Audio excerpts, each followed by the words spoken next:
Bonjour tout le monde. Je vais présenter Congo Énergie. Congo Énergie est une société du groupe Forest qui a été créée en 2013. La société a intégré l'expertise acquise au cours des dernières décennies par le groupe Forest dans le domaine de l'énergie. C'est la première société en RDC du pôle énergie qui a été rejoint par AEMI, dont on a parlé tout à l'heure, par NSM Hydro. Il y a aussi dans le même pôle énergie du groupe Forest, il y a EGMF Kenya. Donc le groupe Forest aujourd'hui a acquis une certaine expertise dans le domaine de l'énergie et a une certaine complémentarité avec l'ensemble des sociétés qui sont dans ce domaine. C'est la première société en RDC à avoir été certifiée ISO 9001-2015. On est assez fiers de ça. C'est un label de qualité qu'on veut pouvoir donner à nos clients. C'est un label international. Donc pour nous, c'était un vrai challenge qu'on a réussi. Qu'est-ce qu'il faut mettre en place pour les futurs développements électriques ? Une augmentation de production électrique, ça on en a parlé toute la matinée. Je voudrais juste faire une petite remarque. Le deuxième point, c'est l'amélioration de la qualité de l'alimentation électrique. Donc moderniser et fiabiliser le réseau. On a vu beaucoup de projets ce matin sur la production. On n'a pas parlé énormément de projets sur le transport et la distribution. On va augmenter la production d'un côté, mais il faut pouvoir transporter ce qui va être produit et surtout le distribuer au client final. Donc c'est un point auquel, je tiens à relever par rapport aux présentations qui ont été faites. Après, il faut optimiser pour diminuer l'appel de puissance sur le réseau, donc avoir certaines contraintes, adapter la législation. On en a parlé longuement au cours de la journée. Alors, notre vision au sein de Congo Énergie, on va dire 4 axes: la gestion et la réalisation de projets, les études, les innovations, la production d'énergie et la vente d'énergie, l'opération et la maintenance. Dans la gestion de projet, notre succès, on va dire, ou le secret de notre succès dans la gestion de projet, c'est d'abord, on a créé des accords équilibrés pour les parties. On a parlé du projet FRIPT, je vais en parler un peu après. On a un accord de gestion et d'administration, un accord de financement, un accord de maintenance. Accord de maintenance qui est extrêmement important et qui est souvent oublié. C'est bien de mettre des nouveaux équipements, mais il faut s'assurer qu'ils seront maintenus en état pour permettre une rentabilité maximale. Au niveau du groupe Forest et de Congo Énergie, on a un savoir-faire depuis 1922, une maîtrise de l'ensemble du processus, aucune interférence technique et financière, maîtrise technique. On a créé la synergie entre les différents acteurs. On a une certaine réactivité, des prises de décision extrêmement rapides, suivi des interfaces, le suivi financier et le suivi de la dette. Ce qui en fait nous a permis, dans le cadre du projet FRIPT, de permettre d'avoir une certaine qualité, une efficacité, un timing contrôlé, même si on a eu certains problèmes techniques qui sont indépendants on va dire de la gestion et qui sont dus aux contractants. Et on a maîtrisé le budget qui nous était donné depuis le départ. Si je prends l'exemple du projet FRIPT, dans le cadre du projet, nous avons établi les spécifications techniques des dossiers d'appel d'offres. Nous avons fait l'élaboration des offres, les analyses, la gestion contractuelle, le contrôle technique des designs, le contrôle des équipements en usine, ce qu'on appelle les FAT, le contrôle et le suivi de la réalisation sur les sites, la gestion de la maintenance des nouveaux équipements et la gestion de la dette pour la SNEL, d'une part, et pour le bailleur de fonds qui est Glencore. Dans ce projet, c'est un projet qui fait pas loin de 400 millions de dollars. On a réhabilité une puissance de 381 MW. On va permettre un transit, ce n'est pas encore le cas, de 1000 MW.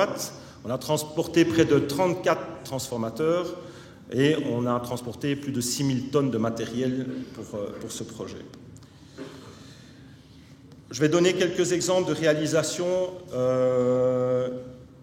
avec nos sociétés sœurs, qui sont, on en a parlé tout à l'heure, AEMI et NSM Hydro, et Congo Énergie, qui faisait la partie gestion, la partie réalisation se faisait principalement par AEMI.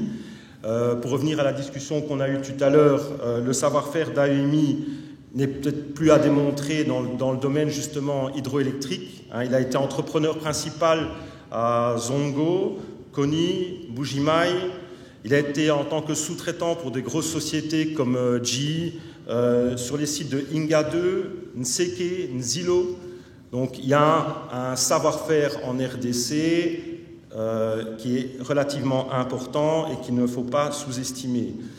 La centrale, donc ici vous avez quelques photos de la centrale de Sanga, qui a été une très belle réalisation aujourd'hui de AEMI principalement et de NSM Hydro. Le groupe 6 de la centrale de Sanga a été mise sur le réseau, chaque groupe étant de 2 MW.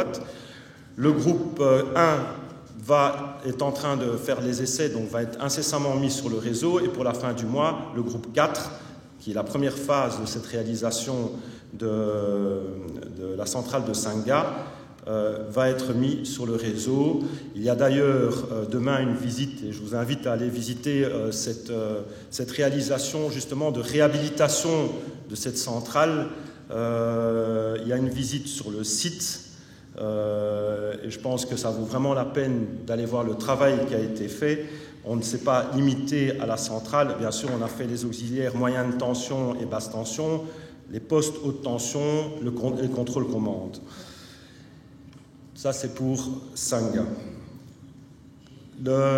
Nous avons aussi, et on est fiers, depuis la semaine passée, nous avons mis sur le réseau à Manono la centrale solaire de Manono de 1 MW, qui est une centrale solaire assez exceptionnelle puisqu'elle a 1,5 MW de batterie. Elle est 100% autonome.